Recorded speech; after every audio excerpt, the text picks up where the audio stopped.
Town के allottees को land mafia के रहमो करम पर नहीं छोड़ेंगे। अस्सलाम वालेकुम वरहमतुल्लाहि वबरकातुहू। Chairman all Pakistan state agent association Nadeem Sheikh आज मैं अपने उन मोतबर हल्कों से जो पाकिस्तान के ताकतवर हल्के कहलाते हैं, ख़ास तौर पे चीफ ऑफ आर्मी स्टाफ वज़ीर आज़म पाकिस्तान वज़ीर आला सिंध, मैं मुख्तलिफ़ वीडियोज़ के अंदर मुख्तलिफ़ इश्यूज़ को हाईलाइट करता रहा हूँ। ख़ास तौर पे रियल इस्टेट सेक्टर के हवाले से जो सिंध के अंदर और पाकिस्तान में भी जो है वो इस वक्त मसाइल का गढ़ बनती जा रही है। वज़ीर आज़म पाकिस्तान साहब कराची को लावारिस ना बनाएं, प्लीज़ यहाँ पे भी तवज्जो दें कि सिंध में और कराची में इस वक्त क्या हो रहा है। वो सनद जो 72 शोबों को चलाती है, जिससे लाखों लोगों का रोज़गार है, वो तबाही से दो चार है। पूरे पाकिस्तान में खुसूसन सिंध कराची के अंदर लैंड माफिया का राज है। लैंड ग्रैबर आज़ादाना घूम रहे हैं, आज़ादाना कार्रवाइयाँ कर रहे हैं। मैं मुल्क के आर्मी चीफ और वज़ीर आज़म से सवाल करता हूँ कि हमारे मुल्क में कानून नाम की कोई चीज़ है? हमारे मुल्क में इदारे नाम की कोई चीज़ है? हमारे मुल्क में वाकई इदारे हैं, कानून है, कानून पर अमल दरामद है, या हम इसी तरह अवाम लाकानूनियत का शिकार रहेंगे, हमेशा अपीलें करते रहेंगे, हमेशा गुजारिशात करते रहेंगे? ये पाकिस्तान कहाँ जा रहा है? हमारा प्यारा वतन जो हमने बनाया था, ये गुलदस्ता हमारे कायदे आज़म की सोच के मुताबिक इसको आगे बढ़ना था।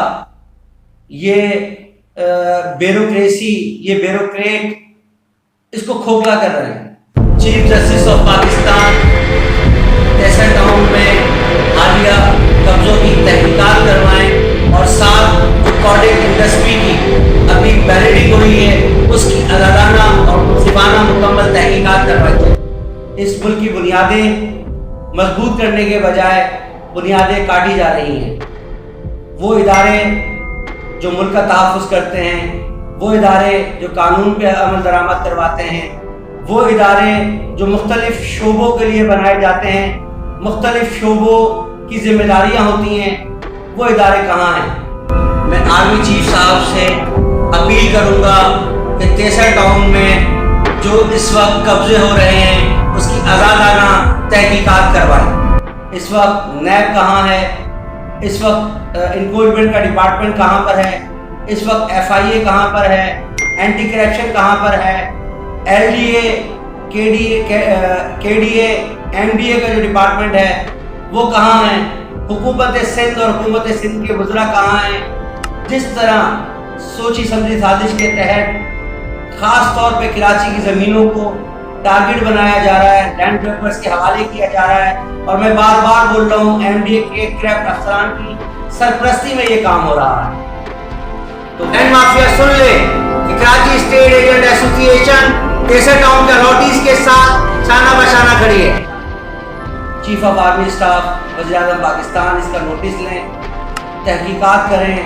सुप्रीम कोर्ट ऑफ पाकिस्तान के मौजूद जज साहिबान से, हाई कोर्ट के चीफ जस्टिस साहब से, सुप्रीम कोर्ट के चीफ जस्टिस साहब से मुअद्दबाना गुजारिश करूँगा कि जो सरकारी ज़मीनों पर बेदरेग कब्ज़े किए जा रहे हैं।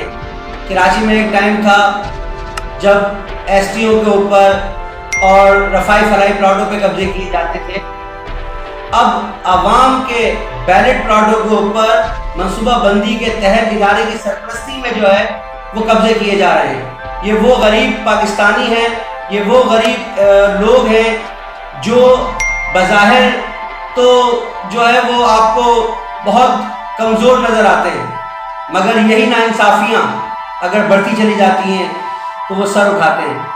तो खुदादार वतन पाकिस्तान के लिए, पाकिस्तान के लिए, पाकिस्तान की अज़मत के लिए, पाकिस्तान की तरक्की के लिए, पाकिस्तान की मजबूती के लिए एक्टिव हों वो इदारे जिनका काम है करप्शन का खात्मा।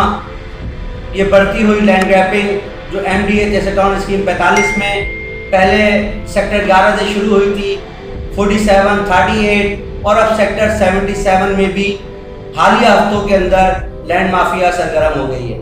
تو میں ذکر کروں گا اس وقت سیکٹر 63 کارڈیج انڈسٹری میں جو کریکشن ہوئی ہے, جو قراندازی افسران کے رشتہ داروں کے پلاٹ نکلے ہیں, ایم ڈی اے کے ایجنٹس کے پلاٹ نکلے ہیں, اس قراندازی کو فوری طور پہ کینسل کروایا جائے, دوبارہ سے صاف اور شفاف قراندازی کی جائے, جس میں جن امیدواروں نے لمبی لمبی لائنوں میں قطاریں لگا کر فارم بھرے تھے, جن کا حق ہے, ان کے پلاٹ ایمانداری کے ساتھ قراندازی کر کے دوبارہ سے قراندازی کی جائے.